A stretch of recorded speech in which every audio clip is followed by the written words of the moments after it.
Indonesia, salam Nusantara dari Sabang sampai Merauke, dari Miangas sampai Pulau Rote. Mantalah iman kita, mantalah kasih kita, mantalah pengharapan kita tentunya dalam Yesus Kristus menjadi Tuhan dan Juru Selamat kita dan Juru Selamat dunia. Jangan katakan bahwa Yesus itu bukan Tuhan, jangan katakan pula bahwa Yesus itu bukan Juru Selamat. Dia adalah Tuhan, dia adalah Juru Selamat. Kalau engkau percaya, engkau akan diselamatkan. Kalau tidak percaya, engkau akan dihukum. Yohanes 3 ayat 36. Dan Yesus sudah berkata dalam Yohanes 14 ayat ke-6, akulah jalan dan kebenaran dan hidup, tiada seorang sampai kepada Allah kalau tidak melalui aku. Dan juga Alkitab mengatakan dengan jelas bahwa dalam Kisah Rasul 4 ayat 12 Petrus mengatakan, dan keselamatan tidak ada dalam siapapun juga selain dalam Dia Yesus Kristus, karena di bawah kolong langit ini tidak ada nama lain yang diberikan kepada manusia yang olehnya kita diselamatkan. Dan juga saya mau katakan apa yang dikatakan oleh Rasul Paulus dalam Kisah Rasul 16 ayat 31. Percayalah kepada Tuhan Yesus Kristus, maka engkau akan diselamatkan, engkau dan seisi rumahmu. Mantap, mantap, mantap. Ya, dari semoga kekuatan Tuhan, kekuatan firman, kekuatan Roh Kudus, kekuatan doa, kekuatan iman akan terus menyertai kita, dan damai sejahtera Allah yang berlimpah-limpah itu akan kita nikmati dari Tuhan sendiri. Dan selamat sore bagi kita semuanya. Dan di poin yang terakhir, cerita saya tentang visi misi, bagaimana kita harus dapat kita lihat hasil dari visi misi kita itu. Mari kita berdoa. Sebelumnya, mari kita berdoa. Terima kasih Tuhan, Bapak, Ibu, Saudara-saudara kami yang kekasih, kiranya Tuhan tolong atau pemuda-pemudi, karena ada beberapa pasien dari mereka juga yang mungkin kelak akan menjadi pemimpin-pemimpin. Mereka telah mempunyai arah dan nantinya mereka juga bisa berbuat ketika kami berbagi bagaimana cara membuat visi yang baik dan bisa dilaksanakan, bukan sekedar janji atau muluk-muluk. Tuhan, tolong kami sehingga kami boleh mengerti, melihat, dan mengukur apa yang telah kami katakan ini. Dalam nama Tuhan Yesus, kami bersyukur dan berdoa. Haleluya. Amin. Untuk mendasarinya saya katakan dulu, baiklah tiap-tiap orang dalam Galatia 5:6 ayat yang keempat. Baiklah tiap-tiap orang menguji pekerjaannya sendiri, maka ia boleh bermegah melihat keadaannya sendiri dan bukan melihat keadaan orang lain.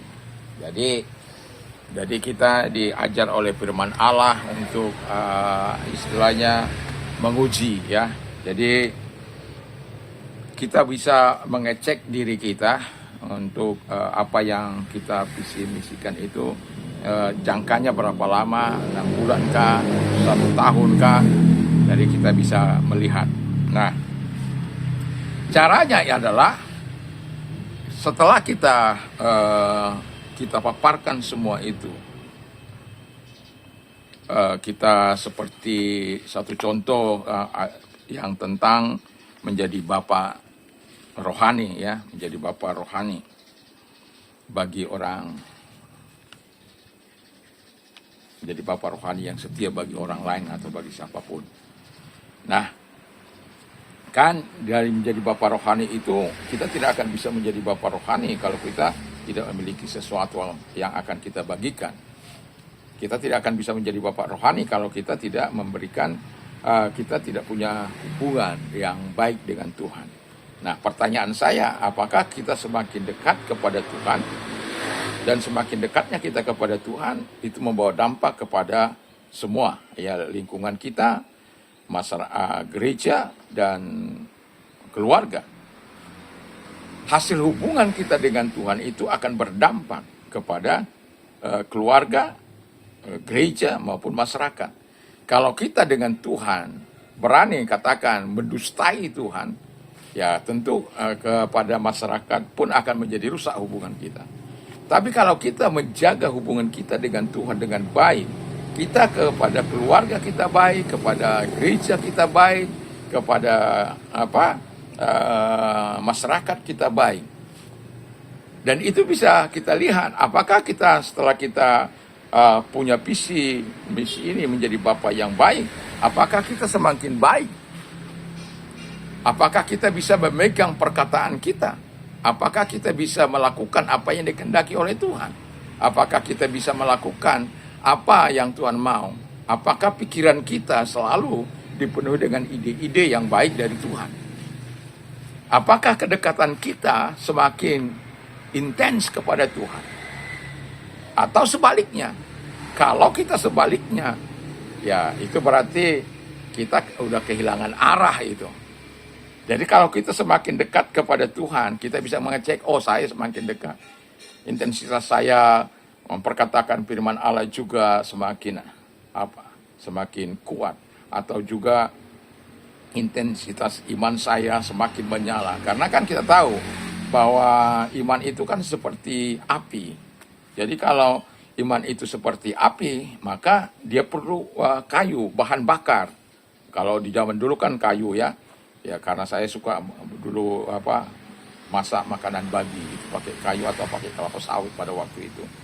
Nah jadi kalau kita bahan bakar itu kita sudah mau habis, kita tambah, dia akan menyala lebih kuat lagi. Sehingga ketika angin datang, angin badai pun datang, dia bukan semakin padam, tapi semakin kencang. Coba kalau apinya nggak kuat, maka ketika ada persoalan, kita akan mati. Juga ketika api iman kita kuat, bahan bakarnya dari mana? Dari firman Allah, dari persekutuan kita dengan Tuhan, dan pujian dan penyembahan kita kepada Tuhan.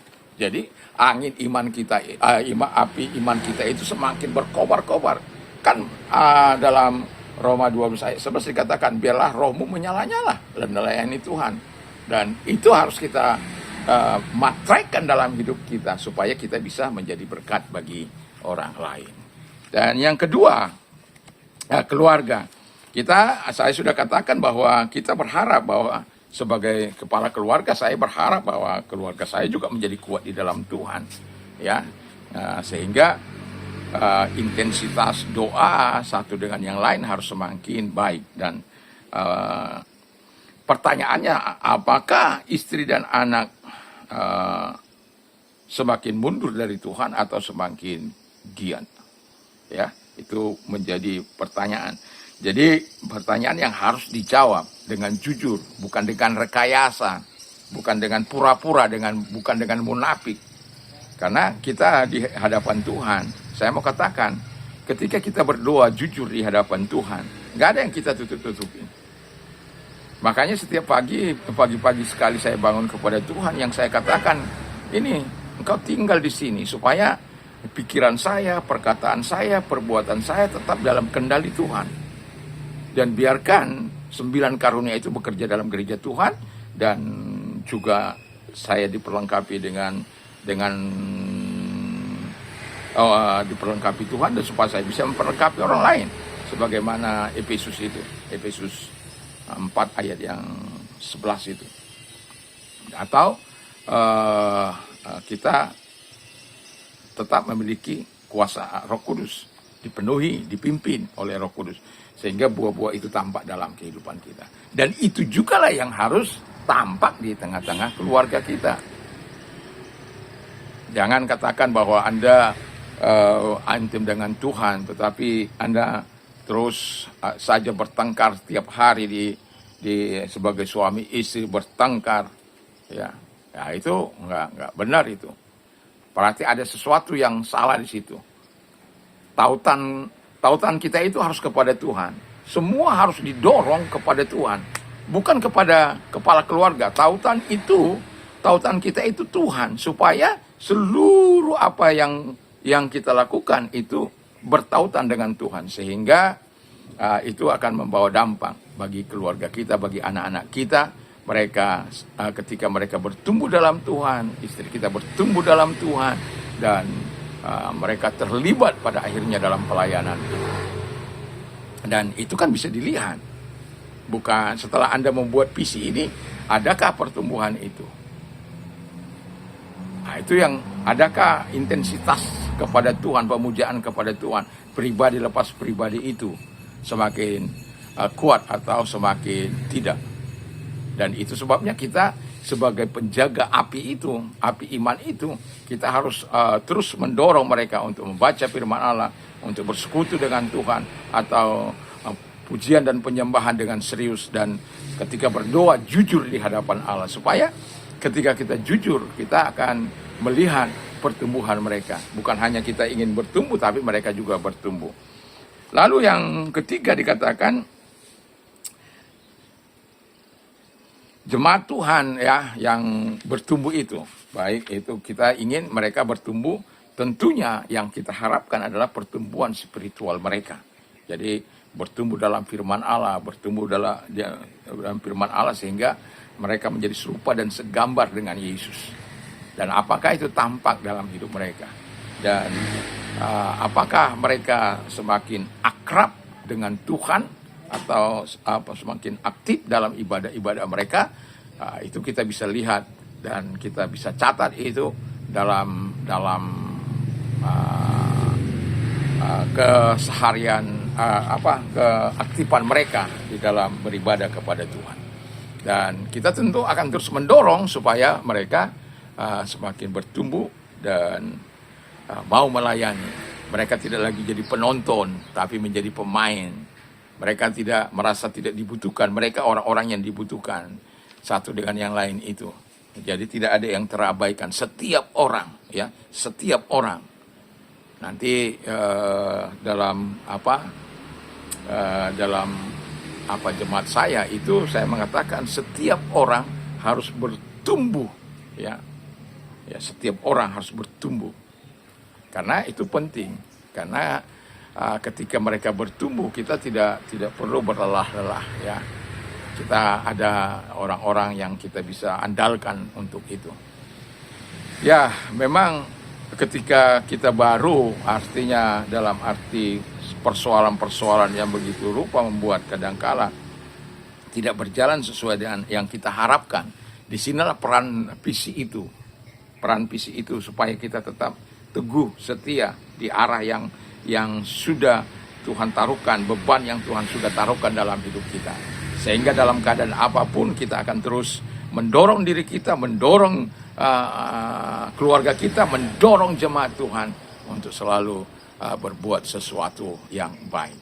Ya. Jadi dan itu penting karena ya, kita bisa melihat pertanyaan yang paling kita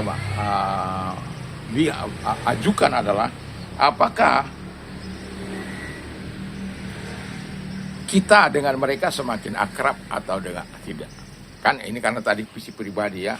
Jadi ada hubungan kita dengan Tuhan, hubungan kita dengan keluarga, hubungan kita dengan jemaat apakah semakin akrab atau tidak. Dan ini perlu kita cek, kita ukur. Dan kalau kita bisa semakin akrab, itu berarti apa yang kita sarankan itu bisa mereka terima dalam hidup mereka. Dan yang terakhir adalah komunitas yang kita katakan bahwa supaya kampung kita itu ya mengenal harapan dalam Kristus.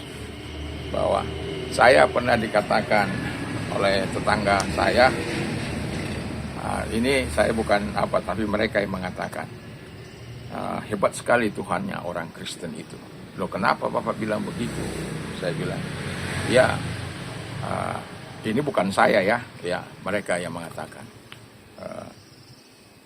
Dia bercerita tentang tetangganya, tentang saya, bagaimana kok sepertinya mudah sekali menjawab doa-doa kita. Dan kesempatan itu saya gunakan untuk itulah Tuhan yang kami sembah. Itulah. Jadi ada dampak bagi mereka. Mereka akan melihat apa yang kita buat, apa yang kita kerjakan, apa yang kita lakukan. Satu kali mereka bertanya kepada saya, ketika saya ngelesi mereka bahasa Inggris, memberikan bahasa Jepang, itu bisa 2-3 kali seminggu, minimal 2 kali seminggu. Lalu ya mereka ada seorang bertanya pada saya, Pak, kenapa sih mau Bapak memperhatikan anak-anak kami? Sementara Bapak kan gak dapat bayaran. Mau berterus terang atau apa? Ya berterus terang lah. Saya bilang, karena Tuhan, kasih Tuhan memenuhi saya. dan Tuhan mengajar saya untuk mengasihi. Saya tidak bisa memberikan mereka uang apapun yang tetapi ilmu yang saya punya dengan harapan nanti mereka menjadi pemimpin-pemimpin di daerah ini atau dimanapun, mereka bisa berbagi. Semakin mereka, oh dulu saya ditolong untuk bisa bahasa Inggris, bahasa Jepang, itu saya ditolong ini gitu. Jadi saya katakan itu, oh gitu Pak ya gitu. Dan kami semakin akrab ya. Jadi ya ada dampak yang mereka terima, dan ketika mereka bertanya ya jawab saja dengan sungguh kepada mereka. Karena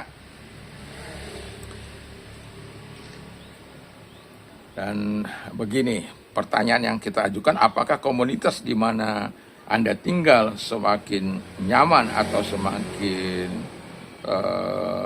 menyatu dengan kita, dengan saya ya. Jadi ya tentu ini tidak mudah, tetapi saya mengatakan bahwa dan pada akhirnya melalui perjuangan yang panjang ya, pada akhirnya masyarakat bisa menerima kita di mana kita ada, karena kita tidak pernah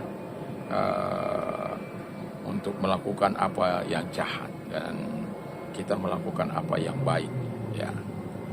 Pada awal-awalnya kita memang mengalami kesulitan, tetapi karena makanya ada seseorang mengatakan, kami sudah jahati Bapak, kenapa Bapak mau berbagi tentang air itu?